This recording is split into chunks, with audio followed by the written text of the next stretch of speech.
is my plan. On all sides, such wickedness I find that I need to withdraw from humankind. Everyone knows of my integrity. I put my rights in trust and equity. And yet the outcome leaves me destitute. Justice with me, and I lose my suit. A man whose shame is written on his face perjures himself outright and wins the case. He gets a court decree to crown his sin, and not content with having done me in. There's a revolting book in circulation, a book subject to solemn condemnation, deserving to be banned by law, and he foully ascribes the authorship to me. And thereupon Arant, that evil cheat, nods his assent and seconds to the seat. Arant, whose name at court shines bright and clear, with whom I've always been frank and sincere, who comes to me to wheedle and coerce and make me comment on his wretched verse. He attests a crime that never did exist and sets me up as his antagonist. Come, I've endured more than enough for men. Let's flee this ugly wood, this robber's den. And since you men all act the way you do, like wolves, I bid my last farewell to you. I think your plan's a little premature. And men are not all that depraved, I'm sure. Your enemy's charges, it's manifest, have not availed to bring on your arrest. His false reports have burst like any bubble, and might well get him into serious trouble. He? He need have no fear at any time. He has some sort of privilege for a crime, and far from hurting him, this added shame will only serve to magnify his name. At any rate, I think you will concede. His rumors have been given little heed. Do you mean to justify right to my face the evil conduct of the human race? No! No. All that I readily concede. This world is ruled by pure intrigue and greed. Nothing but trickery prevails today, and humans should be made some other way. But should their disaffection for the right lead us to try to flee their very sight? These human flaws give us the satisfaction of testing our philosophy in action. If all men's hearts were frank, docile, and just, most of our virtues would but gather rust, since they can help us to calmly bear the injustices that face us everywhere. Your stock of arguments is most profuse, but now your eloquence is just no use. Reason bids me retire for my own good. My tongue will not obey me as it should, and I cannot answer for what I might say. I have a new quarrel every day. Don't argue. Let me wait for Solomon. I've got to try to talk with her again. Whether she really loves me, I don't know. And I must have her answer yes or no. Let's wait for her with Elion upstairs. No, I'm too oppressed with anxious cares. Go on and see her. I'll sit here apart in this dark corner with my gloomy heart. That's not good company for any man. I'll ask Elion to join us if she can.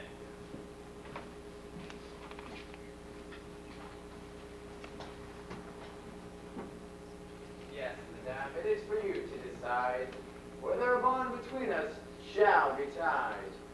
I'll ask you to answer with precision. My lover cannot stand for indecision. And if you are at all responsive to my flame, you can reveal that to me without shame. And as you know, the proof that I request is that you end the courtship without sex. Sacrifice him, madame, and promptly break all your relations with him for my sake. But why do you attack him with such spirit, when I've so often heard you praise his merit? Let's let such explanations be. The question is just how you feel towards me. So kindly make your choice between us two, and my decision will depend on you. Madame, the gentleman's request is just, and I support it. Yes, decide you must. The same ardor, the same concern are mine. My love can't do without some clear-cut sign. Matters have gone too far for more delay. Now is the time for you to have your say. Sir, I've no wish to be importunate, and to bother you if you're so fortunate. Sir, I've no wish to have you share a part, even if this be jealous of her heart.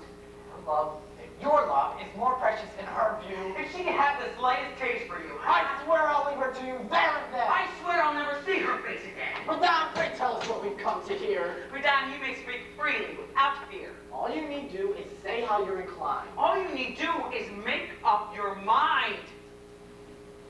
What? When we ask your choice, you seem put out. What? Your soul hesitates and seems in doubt? Good Lord! This urgency is out of place. And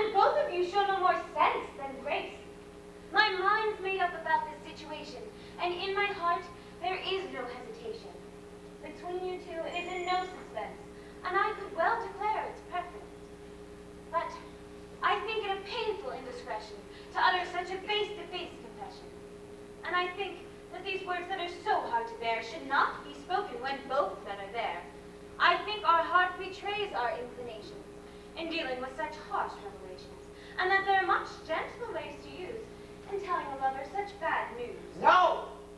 No, the truth. I have no cause to fear it. Now come, speak up. And I demand to hear it. There's nothing in your openness to scare us. Believe me, I have no wish to have you spare us. You don't need everyone under your sway. Enough uncertainty, enough delay.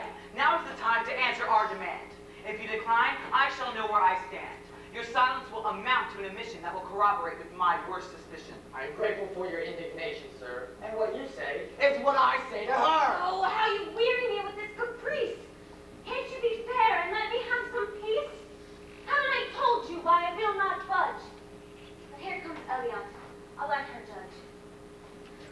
Cousin, I find myself beset indeed by these two men who seem to have agreed. With equal warmth, they both insist, my dear, that I make my decision between them clear, and by a sentence uttered face to face, and I make one of them give up the chase. Has anyone ever behaved this way? Don't seek my frank opinion on this prey. I'm not the one to ask, as you will find. And I'm for people who will speak their mind. Madame, you may defend yourself in vain. No use in being devious, that's plain. You must speak up. You must. And end this now. If you won't, I'll know what that means. One word from you, and there will be no more scenes. If you are silent, like I said, I shall know what that means. Madame, with no offense, we two are here to get a little matter clear. Your presence, sirs, is timely, I declare, and you are both involved in this affair. Madame, my coming must be a surprise, but these men would not have it otherwise. They both came to me angry and aggrieved over an act too mean to be believed. I think there is a goodness in your soul that would not let you play so base a role.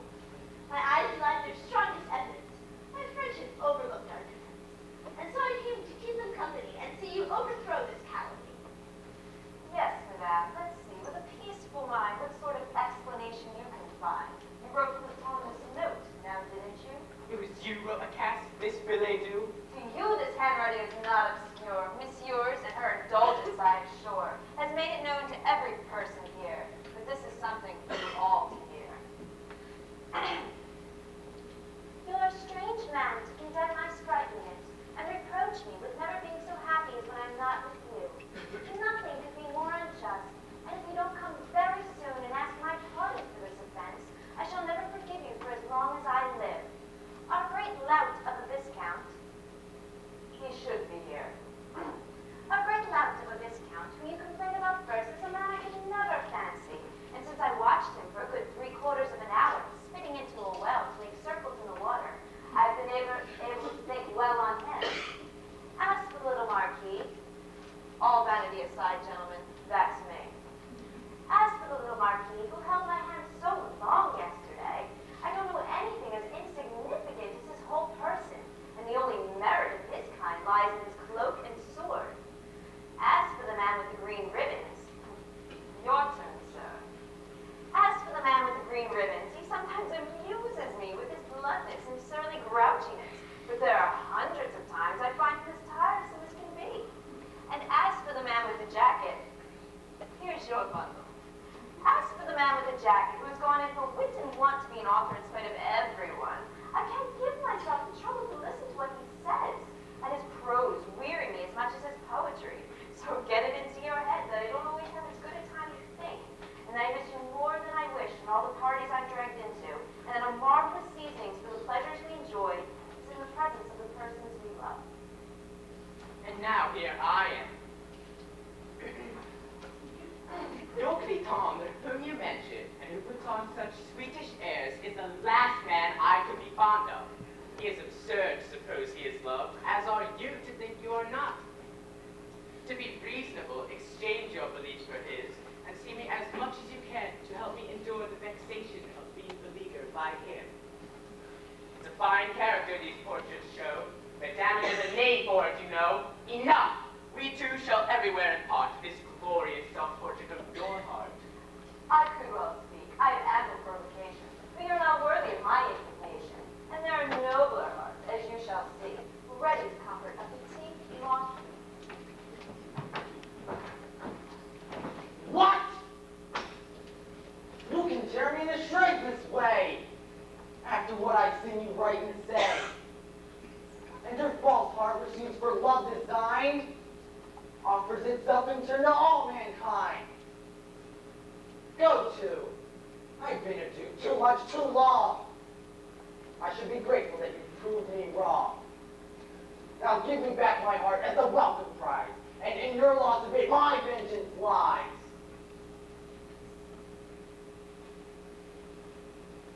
If I was in your way, I no longer am. So pray conclude your business with Madame. Really? That is the blackest action yet. I can't keep silent. I'm too upset.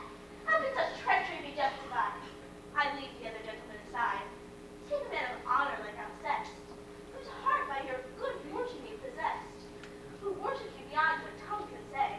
Should he have been allowed? Madame, allow me, pray, to guard my interest here. That's all I ask. Don't charge yourself with this superfluous task.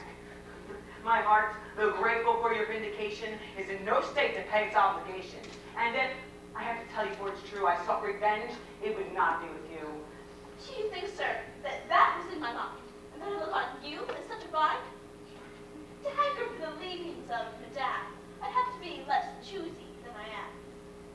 Come down and beg, open your eyes, give heed. I am not the kind of person that you need. Keep sighing for her, she's quite a catch. I can hardly wait to see so fine a match. Well, I have held my tongue for all I see, and let everyone speak ahead of me. Have my feelings been long enough suppressed, and may I now... Yes, yes. Tell me all the rest. You have every right to complain your fill and reproach me for everything you will. I was wrong. I do confess. And my consternation leads me to seek no vain extenuation. The other's wrath I treated with disdain. But my crime toward you is plain. I've earned your bitterness, lost your esteem, and I know full well how guilty I must seem. That everything I have done proclaims that I have betrayed you. And if you hate me, it's because I've made you. Go ahead, I consent. Ah, traitorous how? Can I conquer my passion even now? And though I burn to hate you, as you say, do you think my heart is ready to obey? See what unworthy tenderness can do? Bear witness to my frailty, you two, proving that those who call us wise are wrong, and that mere human nature is too strong.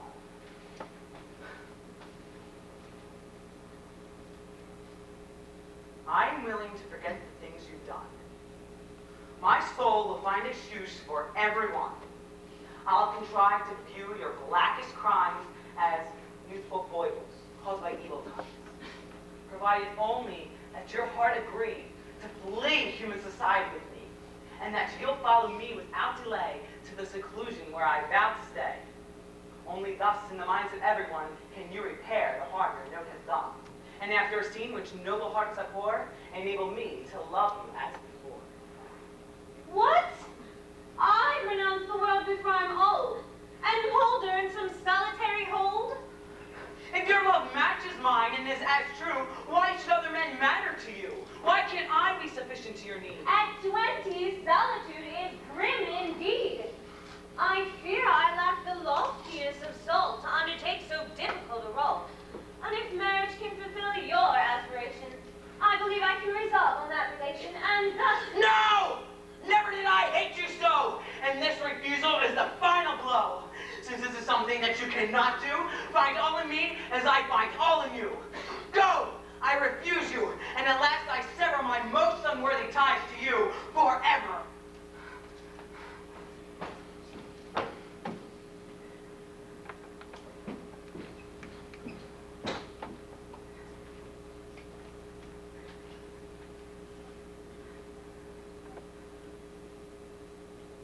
Madame, your beauty is adorned with worth. You only are sincere in all the earth. For you, my admiration is extreme, but please be content now with my esteem. I feel unworthy, and that heaven's role did not create me for a suitor's role. And that you deserve a hand far less better than mine, not the discard of a heartless vine. And that Follow this notion to the end. I do not find myself without a friend. And if I ask for one, I understand he may be happy to accept my hand. Madame, if I could have you as my wife, I'd gladly sacrifice my blood, my life. May both of you forever feel like this, and thus experience true wedded bliss, while I, betrayed and overwhelmed with wrong, leave an abyss where vices are too strong, and seek some solitary place on earth where one is free to be a man of worth. Ah. Come, Dad. Let's do everything we can to thwart the aim.